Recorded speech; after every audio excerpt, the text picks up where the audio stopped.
Hello guys, welcome back to mister 3G vlogs. మరొక వీడియోలో మీ అందరికీ స్వాగతం సుస్వాగతం. నా పేరు త్రినాథ్. నేను ఇండియన్ రైల్వేలో టెక్నీషియన్గా వర్క్ చేస్తూ ఉన్నాను.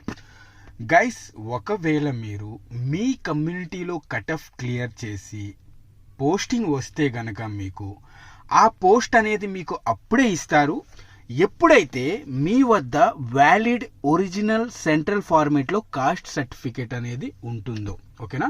ఎప్పుడైతే మీ వద్ద మీ కాస్ట్ సర్టిఫికేట్ ఒరిజినల్ సర్టిఫికేట్ ఉంటుందో అప్పుడే మీకు మీ కమ్యూనిటీ, ఒకవేళ మీ కమ్యూనిటీలో కట్ ఆఫ్ క్లియర్ చేస్తే మీ పోస్ట్ అనేది మీకు ఇస్తారు. ఓకే, ఇది క్లియర్. ఇది ముందే క్లియర్ చేసేస్తున్నాను, ఎందుకంటే చాలామంది వీడియో పూర్తిగా చూడకుండా సగం సగం నాలెడ్జ్తో వెళ్ళిపోతూ ఉంటారన్నమాట. సో వీడియో అనేది ఎక్కడ స్కిప్ చేయకుండా పూర్తిగా చూడండి. మీకు వర్టికల్ రిజర్వేషన్, హారిజాంటల్ రిజర్వేషన్ అంటే ఏంటి, తక్కువ మార్కులకు కూడా ఎలా కొంతమంది సెలెక్ట్ అయిపోతూ ఉంటారు, అండ్ అలాగే చాలా మంది ఎక్కువ మార్కులు వచ్చినా సరే ఎందుకు సెలెక్ట్ అవ్వలేకపోతున్నారు అనేది కూడా ఈ వీడియో ఎండ్ అయ్యే లోపు మీకు క్లియర్ గా అర్థమైపోతుంది. ఓకేనా? సో డైరెక్ట్ గా పాయింట్ లోకి వెళ్ళిపోదాం. ఓకేనా? ఉదాహరణకి చెప్తున్నాను. ఉదాహరణకి ఎగ్జాంపుల్ 3 సార్లు చెప్తున్నాను. ఓకేనా?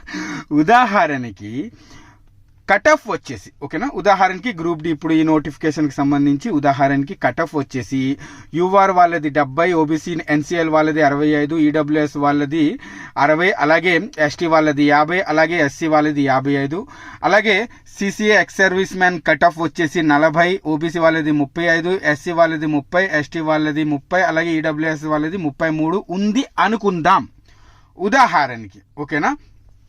సో యువర్ కమ్యూనిటీ అనేది కాసేపు మనం అన్రిజర్వ్డ్ కాబట్టి ఈ అన్రిజర్వ్డ్ పోస్టులకి వీళ్ళందరూ ఎలిజిబుల్, ఒరిజెంటల్ గా ఎలిజిబుల్, వర్టికల్ గా ఎలిజిబుల్. ఓకేనా? సో ఇది కాసేపు పక్కన పెడితే, ఈ పోస్ట్ అన్ని పక్కన పెడితే, ఉదాహరణకి ఒక ఓబీసీ క్యాండిడేట్, ఓకేనా, ఓబీసీ నాన్ క్రిమిలియర్ క్యాండిడేట్, ఓకేనా, 70 మార్కులు వచ్చాయి అనుకుందాం. ఉదాహరణకి ఒక ఓబీసీ ఎన్సీఎల్ క్యాండిడేట్ కి 70 మార్కులు వచ్చాయి అనుకుందాం. సో ఫస్ట్ అతనికి ఈ యుఆర్ లో ఉన్న పోస్ట్ ఇస్తారు. ఓకే, ఫస్ట్ అతనికి ఈ యుఆర్ పోస్ట్ ఇస్తారు, ఎందుకంటే అతను యుఆర్ కట్ ఆఫ్ అనేది క్లియర్ చేశారు కాబట్టి. ఓకే ఓకే అన్న, మరి ఇతను ఓబీసీ కదా, ఇతను యుఆర్ పోస్ట్ కొడితే మరి ఆ ఓబీసీ పోస్ట్ ఎవరికి వెళ్తుంది అంటే 65లో ఉంటారు కదా కట్ ఆఫ్ క్లియర్ చేసిన ఆ ఓబీసీ పర్సన్ కి ఆ పోస్ట్ వెళ్ళిపోతుంది. అర్థమైపోతుందా?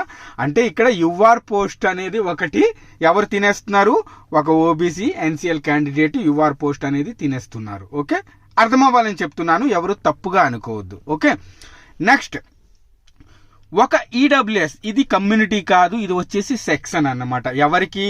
యుఆర్ వాళ్ళకి. అంటే ఇప్పుడు ఒక క్యాండిడేట్, ఒక ఓబీసీ క్యాండిడేట్ యుఆర్ పోస్ట్ తినేస్తున్నారు అంటే అప్పుడు యుఆర్ వాళ్ళకి కూడా ఒక న్యాయం జరగాలి కదా, జరగాలా లేదా?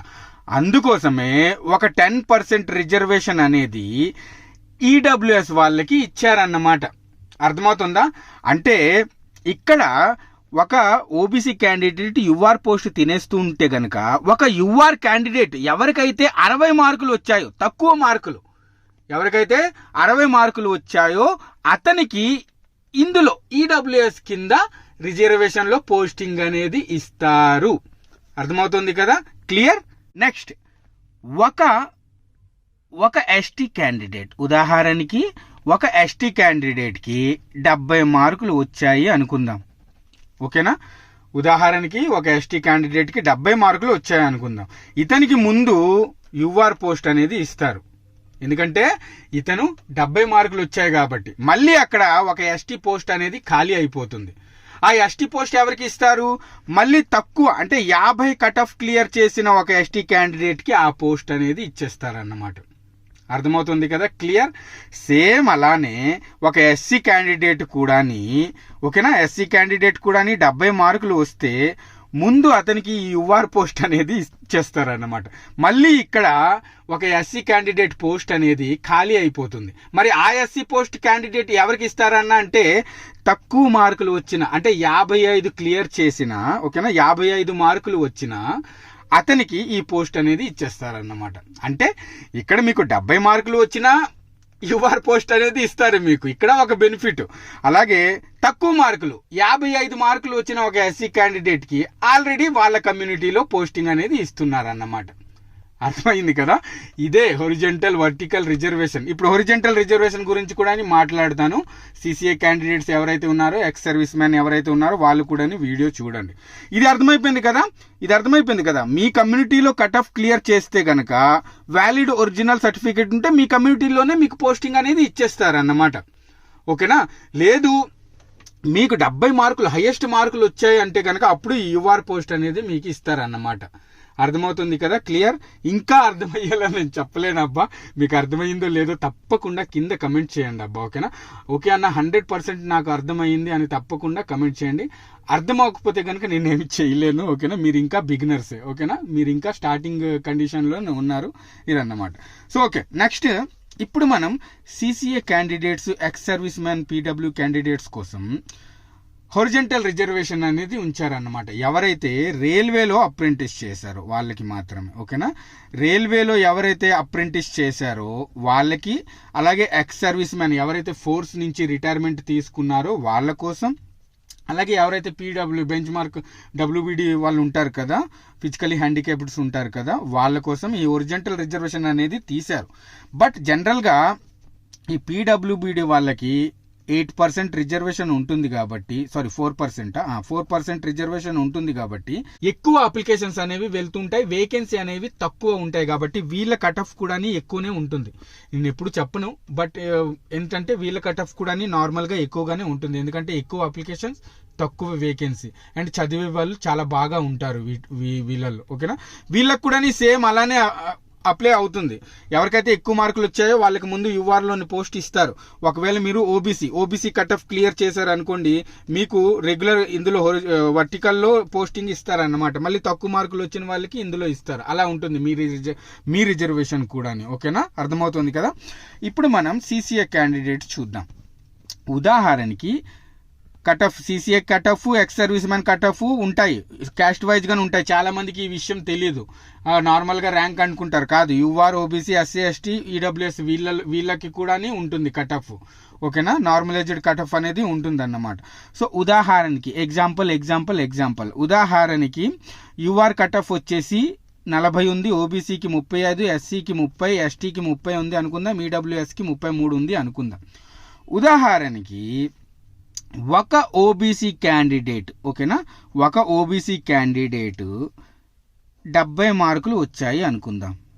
అలాగే ఇంకొక ఓబీసీ క్యాండిడేట్కి 65 మార్కులు వచ్చాయి అనుకుందాం. అలాగే ఎలాగూ ఓబీసీకి ఈ 35 కట్ ఆఫ్ ఉంది. ఓకే. సో ఒక ఓబీసీకి 70 మార్కులు, ఇంకో ఓబీసీకి 65 మార్కులు వస్తే ఎవరికి? సిసిఏ వాళ్ళకి చెప్తున్నాను. ఓకేనా. సిసిఏ రిజర్వేషన్లో సిసిఏ క్యాండిడేట్కి 70 మార్కులు, 65 మార్కులు వస్తే గనక ముందు ఈ సిసిఏ క్యాండిడేట్కి ఈ పోస్ట్ అనేది ఇస్తారు. 70 మార్కులు వచ్చినందుకు ఈ యువర్ పోస్ట్ అనేది ఇచ్చేస్తారనమాట. అంటే ఒక సిసిఏ క్యాండిడేట్ కూడా 70 మార్కులు తెచ్చుకుంటే ఇక్కడ యువర్ పోస్ట్ అనేది తినేస్తాడు. ఓకేనా. ఇదన్నమాట. ఓకే. మరి తక్కువ మార్కులు వచ్చిన, అంటే 35 మార్కులు వచ్చిన ఓబీసీకి ఎలా అన్నా అంటే ఇందులో కట్ ఆఫ్ 35 ఉంది కాబట్టి సిసిఏ రిజర్వేషన్లో పోస్టింగ్ అనేది ఇస్తారన్నమాట. ఎవరికి? 35 మార్కులు వచ్చిన వాళ్ళకి. అలాగే ఒక ఓబీసీ క్యాండిడేట్ 65 మార్కులు తెచ్చుకుంటే కనుక ముందు అతనికి ఈ పోస్టింగ్ అనేది ఇస్తారు. ఎందుకంటే ఇక్కడ కట్ ఆఫ్ 65 ఉంది, ఓబీసీ ఉంది కాబట్టి. ఇతను ఓబీసీ ఎన్సీఎల్ కదా, మరి ఓబీసీ నార్మల్గా కట్ ఆఫ్ ఎంత ఉంది? 65. సో మరి అతనికి 65 మార్కులు వస్తే కనుక ఎవరికి? ఒక సిసిఏ క్యాండిడేట్కి ముందు ఈ పోస్ట్ అనేది ఇస్తారన్నమాట. అదే ఈ ఓబీసీ 65 కట్ ఆఫ్ క్లియర్ చేసిన పోస్ట్ అనేది ఇస్తారు. మరి తక్కువ మార్కులు వచ్చిన ఓబీసీకి ఈ పోస్ట్ ఆల్రెడీ ఇక్కడ ఇచ్చారన్నమాట. అదన్నమాట. అర్థమవుతుంది కదా. అందుకే చాలాసార్లు ఏమవుతుంది అంటే కనుక తక్కువ మార్కులు వచ్చిన వాళ్ళు కూడా సెలెక్ట్ అయితే అవ్వడం జరుగుతుంది. అలాగే మీరు మంచి మార్కులు, ఎక్కువ మార్కులు వస్తే కనుక మీరు యువర్ పోస్ట్ అనేది తీసుకుంటారు. మళ్ళీ ఇక్కడ మీకు ఇంకొక, ఎవరికి? సిసిఏ వాళ్ళకి ఇంకొక డౌట్ రైజ్ అవ్వచ్చు. మరి అన్న ఓపెన్ పోస్ట్ ఇస్తున్నారు కదా, మరి మాకు పీఈటీ ఉంటుందా అంటే మీకు పీఈటీ ఉండదబ్బా, టెన్షన్ పడకండి. ఓకేనా. ఎప్పుడు మీకు పోస్టింగ్ ఇస్తారు ఇలాంటిది, ఇందులో మీ వద్ద ఒరిజినల్ సిసిఏ సర్టిఫికెట్ ఉండాలి, మీ వద్ద ఏంటి రైల్వేలో చేసిన ఒరిజినల్ CCA సర్టిఫికేట్ ఉండాలి. అది కూడా ఎప్పుడు నోటిఫికేషన్ వచ్చిన ఆఖరి డేట్కి ముందుది అయి ఉండాలి, ఇష్యూ అయి ఉండాలి ఆ సర్టిఫికేట్. అప్పుడే మీకు మీ CCAలో పోస్టింగ్ అనేది ఇస్తారబ్బా. ఇది కూడా క్లియర్. ఓకే, సో ఇదన్నమాట. అలాగే గ్రూప్ డి పోస్టులు ఎక్కువ ఎక్స్ సర్వీస్ మెన్ వాళ్ళు జాయిన్ అవ్వరు. నార్మల్గా నేను కట్ ఆఫ్ వీళ్ళది ఇంతే ఉంటుంది, 40, 35, 30, 30 ఉంటుంది ఎవరికి, ఎక్స్ సర్వీస్ మెన్ వాళ్ళకి. బట్ ఈ పోస్టులు అన్నీ మిగిలిపోతాయి. మరి ఈ మిగిలిపోయిన పోస్టులు CCA వాళ్ళకి ఇస్తారా, వర్టికల్లో ఇచ్చేస్తారా అంటే అది తర్వాత విషయం, అది నాకు తెలియదు. ఎందుకంటే మ్యాక్సిమం ఫిల్ చేసేస్తూ ఉంటారు పోస్టింగ్, కానీ అది బయటికి చెప్పరు అన్నమాట. ఓకేనా, అందుకే ఎవరికి తెలియదు. సో ఇలా ఉంటుంది. ఓకే, సో ఇది ఈ పోస్టులన్నీ ఖాళీ వెళ్ళిపోతాయి. ఎందుకంటే గ్రూప్ డి అనేది చాలామంది జాయిన్ అవ్వరు, ఎవరు, ఎక్స్ సర్వీస్ మ్యాన్. వీళ్ళకి నా సజెషన్ అడిగితే కనుక NTPC పోస్టులు చాలా బాగుంటాయి. ఓకేనా, సో ఇది PWBD సేమ్ నార్మల్గా వీళ్ళ cut off separate cut off అనమాట. అంటే వీళ్ళందరితో కాకుండా వీళ్ళకి సపరేట్ కట్ ఆఫ్ అనేది ఉంటుంది. ఇప్పుడు OBC, UR, OBC, SC, ST కాకుండా మళ్ళీ సపరేట్గా PWBD వాళ్ళకి OBC, UR, OBC, SC, ST అనేది ఉంటుంది. వీళ్ళకి కూడా సేమ్ ఒక OBC క్యాండిడేట్ మంచి మార్కులు వచ్చాయనుకోండి, ముందు UR పోస్ట్ అనేది వాళ్ళకి ఇస్తారన్నమాట. అండ్ అలాగే ఒక OBC క్యాండిడేట్ PWBDలో 65 మార్కులు వస్తే కనుక ముందు ఇందులో, ఎందుకంటే 65 కట్ ఆఫ్ ఉంది కాబట్టి ఇందులో పోస్టింగ్ అనేది ఇస్తారన్నమాట. ఆ తర్వాత ఈ పోస్ట్ అనేది ఎవరికి, వేరే క్యాండిడేట్కి, తక్కువ మార్కులు వచ్చిన క్యాండిడేట్కి ఈ పోస్ట్ అనేది ఇచ్చేస్తారు. సో అలా ఇది గైస్ క్లియర్ కట్గా అర్థమైంది, అందరికీ చెప్పాను. అన్న చాలామంది కమెంట్స్ చేస్తుంటారు, అన్న మా PWBD గురించి చెప్పవు, అన్న ఎక్స్ సర్వీస్ మ్యాన్కి చెప్పవు, అన్న CCA వాళ్ళ గురించి పట్టించుకోవు అంటారు. ఇప్పుడు అందరి గురించి చెప్పాను. ఓకేనా, అందరి గురించి చెప్పాను. రిజర్వేషన్ మీ కమ్యూనిటీలో. ఇంకొకటి మళ్ళీ చెబుతున్నాను, మీ కమ్యూనిటీ కాస్ట్లో కట్ ఆఫ్ క్లియర్ చేస్తే గనక మీ వద్ద వ్యాలిడ్ ఒరిజినల్ సర్టిఫికేట్ సెంట్రల్ ఫార్మేట్లో ఉండాలి. అప్పుడే మీకు మీ కమ్యూనిటీ పోస్ట్ అనేది ఇస్తారు, లేకపోతే మీకు ఆ పోస్ట్ అనేది ఇవ్వరు. ఇది మీరు గుర్తుపెట్టుకోవాలి. ఓకేనా, ఓకే గైస్, మరి ఉంటాను నెక్స్ట్ వీడియోలో మళ్ళీ కలుస్తాను. అంతవరకు సెలవు, బాయ్, జై హింద్.